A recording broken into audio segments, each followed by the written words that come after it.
Americans love using their credit cards, the most secure and hassle-free way to pay. But D.C. politicians want to change that with the Durbin-Marshall credit card bill. This bill lets corporate megastores pick how your credit card is processed, allowing them to use untested payment networks that jeopardize your data security and rewards. Corporate megastores will make more money, and you pay the price. Tell Congress to guard your card, because Americans lose when politicians choose. Learn more at guardyourcard.com. Welcome to True Spies, the podcast that takes you deep inside the greatest secret missions of all time. Suddenly, out of the darkness appeared Bin Laden. You'll meet the people who live life undercover. What do they know? What are their skills? And what would you do in their position? Vengeance felt good. Seeing these people pay for what they'd done felt righteous. True Spies from Spyscape Studios, wherever you get your podcasts.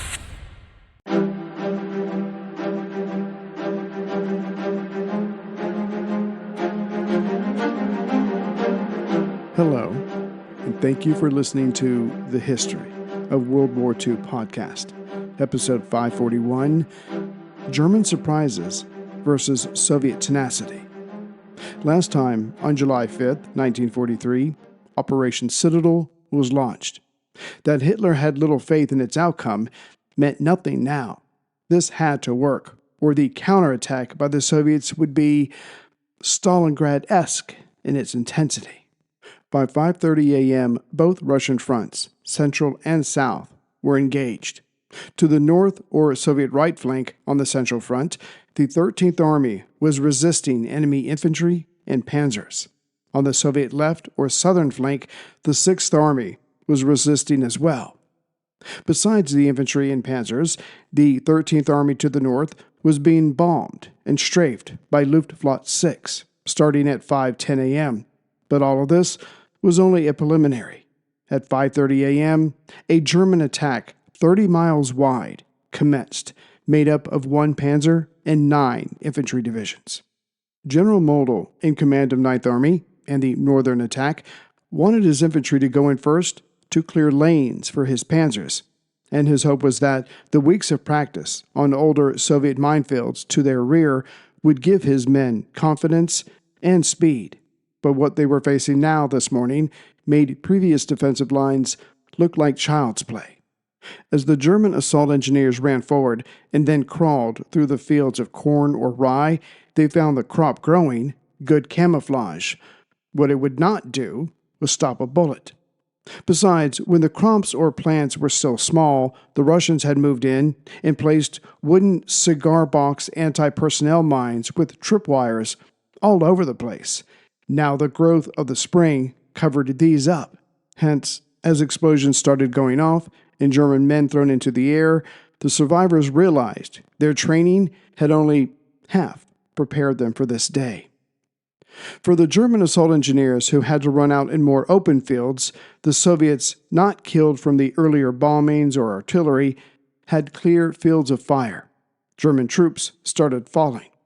The bullets were joined by mortar shells. Still, the Germans, well-practiced and professional, got on with clearing lanes, that is, until a hot piece of metal stopped each individual.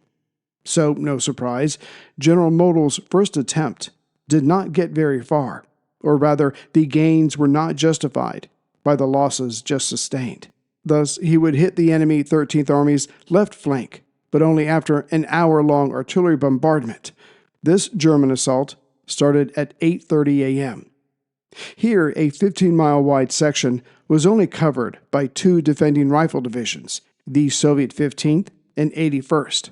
Against this, Model launched 5 divisions, a panzer division with Tiger and Elephant support. No surprise, after an hour, the town of Bobrick, just a mile away, was taken. This was achieved by the 20th Panzer, supported by the 58th Grenadier Regiment of the 6th Division, which had captured another town to the left or east of Bobrick. And with this break in the first enemy line, Grossman, commander of the 6th Division, let loose his Tigers of Heavy Panzer Battalion 505. Also within 505 was a platoon of a new weapon, the Goliath, a miniature unmanned demolition tank, 4 feet long, 2 feet high, 2 feet wide. Its job was to detonate mines or destroy enemy strongpoints with its 200 pounds of high explosive charge. Behind these Goliaths were platoons of the 38th Pioneer Battalion of the 37th Grenadier Regiment waiting for the order to move forward. The good news was that the Tiger Panzers, once they were on the move, were able to brush aside scattered T-34s and eliminate anti-tank teams. German infantry followed the Tigers, and once the Tigers had crossed the Oka River, they found themselves in the open flank of the Soviet 676th Rifle Regiment, which forced it to fall back. And the way the ground lay, this thrust was coming east of the already captured Bobrick at the town of Boripki. As Grossman was soon with the Tigers, he could see before him collapsing, chaotic defenders. At this moment, he thought and wrote, if the tanks had rolled through then, we could have, perhaps, have reached the objective of Kursk because the enemy was completely surprised and still weak. Valuable time was lost, which the enemy used to rush in his reserves. This last part was certainly true. As for the former, the simple fact was that this heavy Panzer Battalion 505 had gone further, faster than Model thought possible. So he planned to release 3 other panzer divisions, but only after 24 hours of fighting. At the moment, they were not ready to deploy. What might have been. When the Tigers were beyond the first defensive line, the trailing Mark IVs of 20th Panzer Division now approached the enemy. Here the Russians, well, the ones still alive, gathered themselves and made suicidal charges at the smaller panzers. Whether it was with petrol bombs or satchel charges, the Russians here fought until they were all no more. Word of this got back to Roskosovsky, who knew he had a serious problem. His 15th and 81st Rifle Divisions had been separated, and the entire right wing of the 70th Army to their left was in danger of collapsing. Even worse, Roskosovsky's plan had involved anticipating where the main German thrust would come at, so he could use the 13th Army to hold them up enough for the 2nd Tank Army on day 2 to hit the stalled Germans in their flank or rear. But that's not what was happening. The German drive was a bit west of his anticipated point at another town, meaning the 2nd Tank's counterattack was in the wrong spot. He yelled orders for their redeployment. While these Soviet tanks were dashing all around, at least 3 tank corps worth, and infantry and artillery moved up from reserve positions. These reinforcements did not reach the Germans per se, but were close enough to be a threat, but far enough away to still have time to reform their lines and get a sense of what the enemy was going to do next. This episode is brought to you by Amazon Prime.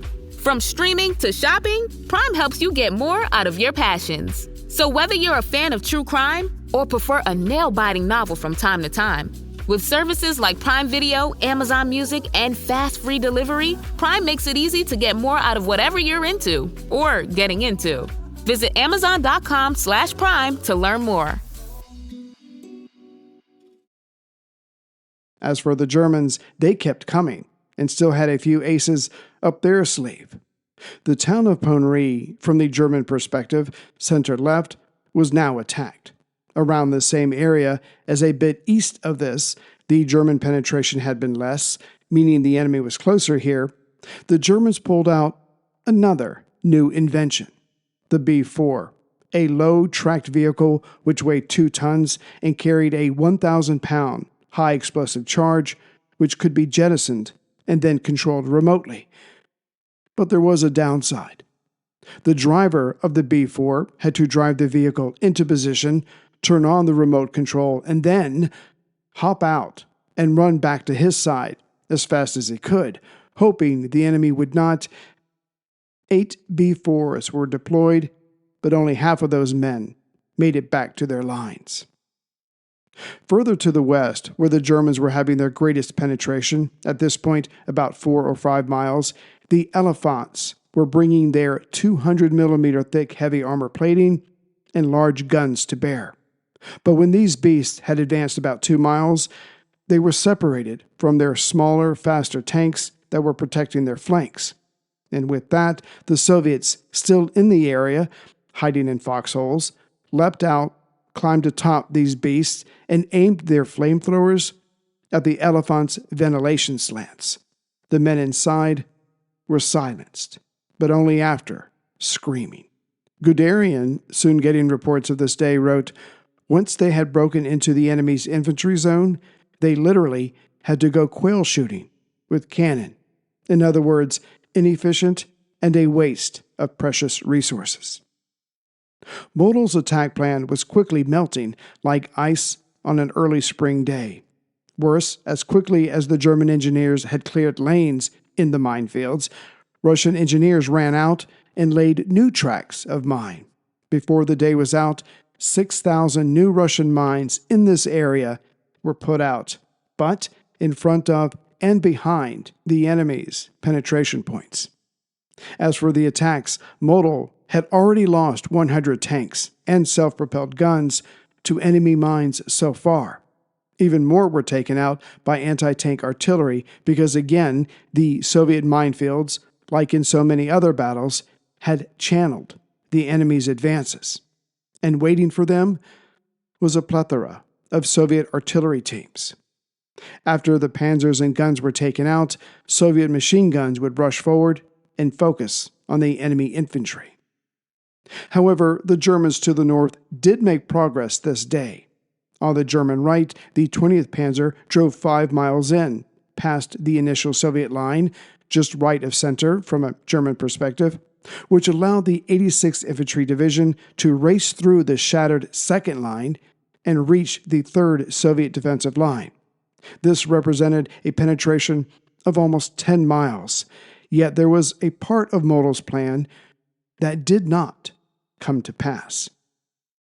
In so many other battles on the Eastern Front, normally after such breakthroughs, the Russian soldiers, barely trained, and peasants or factory workers would panic and retreat. Not this time.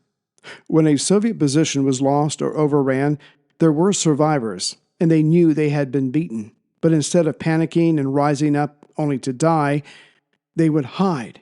And when the Tigers or other heavy tanks passed by, they would then rise up and take on the enemy's infantry or smaller tanks. Thus, the Germans were tearing huge chunks into enemy territory, making it theirs, but they were also losing much of what was making this happen. That night of July 5th, Model met with his staff. In essence, much of his Ninth Army was engaged with the enemy.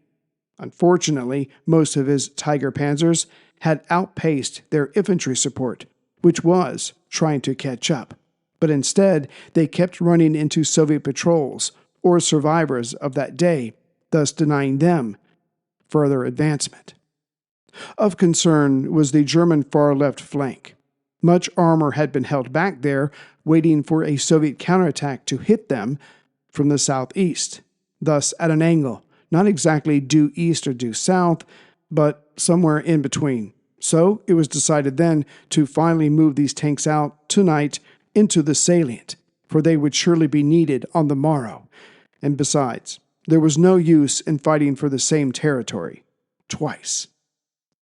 Above all of this fighting, the carnage in the skies was just as intense. The Soviets claimed 106 kills for 98 losses.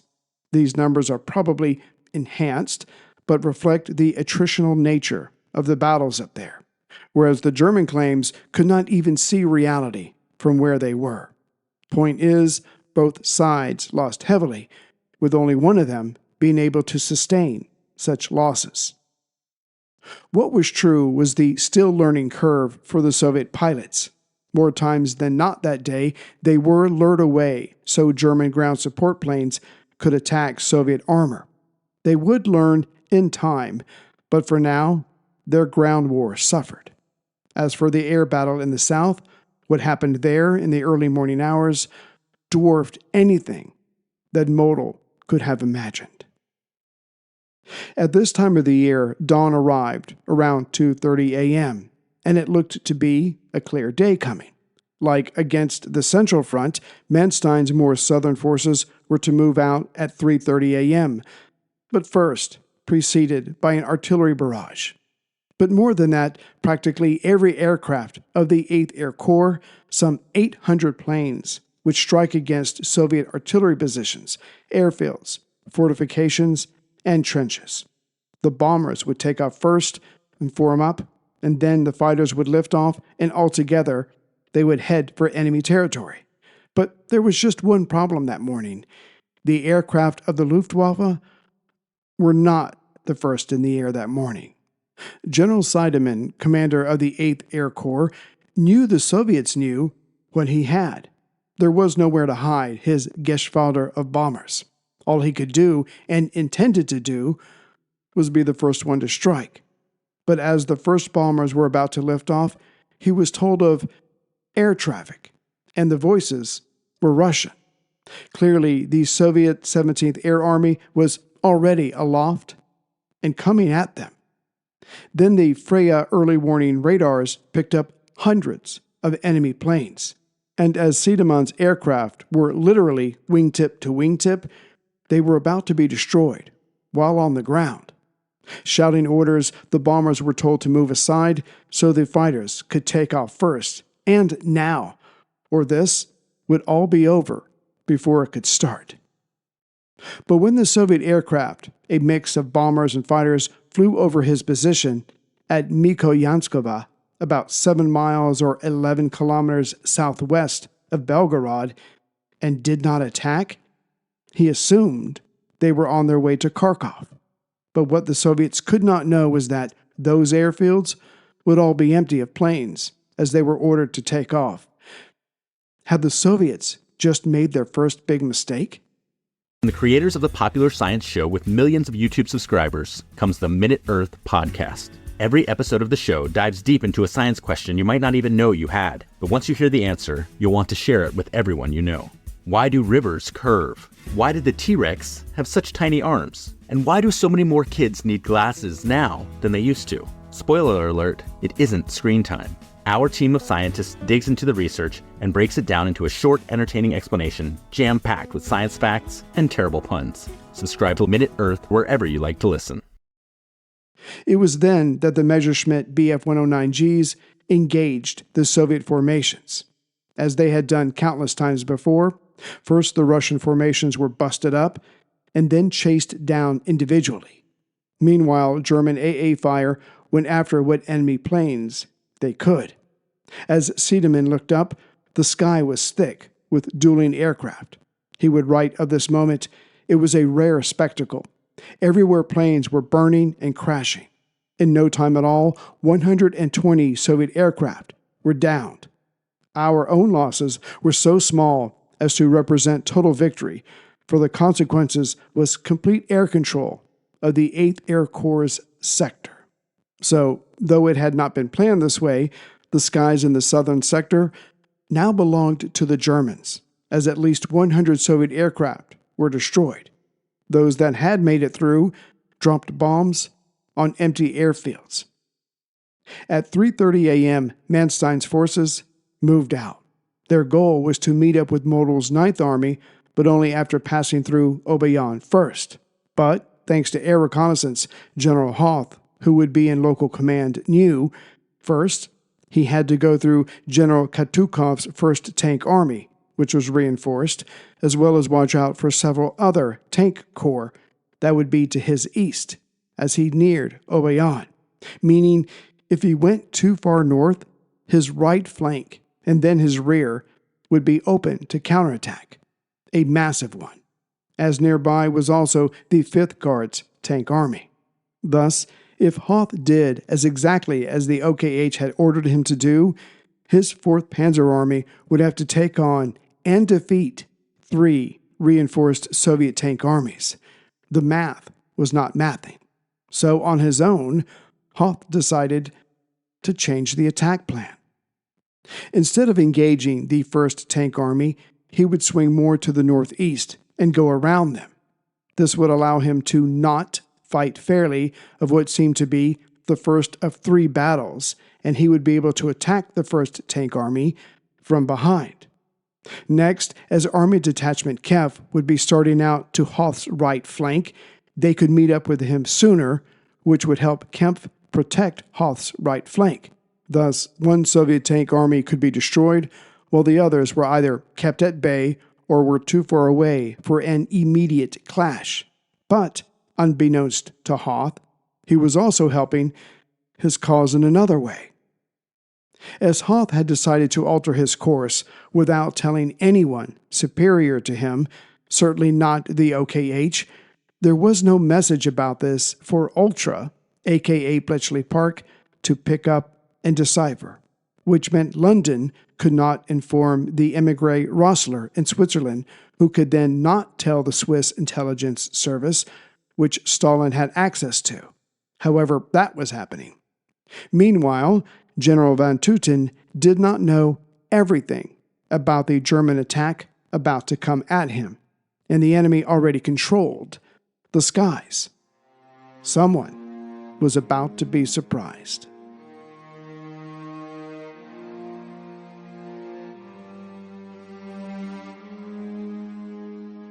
Greetings, everyone, from Central Virginia. So, we're deep into Kursk now. To the north, things are going relatively well, besides the losses. To the south, we'll have to wait and see. So, this week, I don't have any new members, so I'm going to randomly pick 3 people and thank them.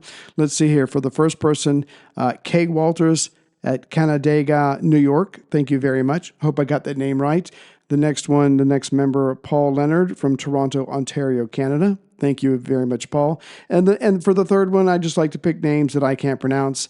Net Sabrak Zwade from Derbyshire, UK. Thank you very much. It's much appreciated. I did have one donation from Brian Tillman. Thank you very much, Brian. Greatly appreciated. So, so we'll burn through, no pun intended, we will go through the Kursk War, set up what's going on, how that affects, the rest of the Eastern Front, and then bring the Americans in Morocco and other locations, and get a glimpse of the one, the only, General Patton.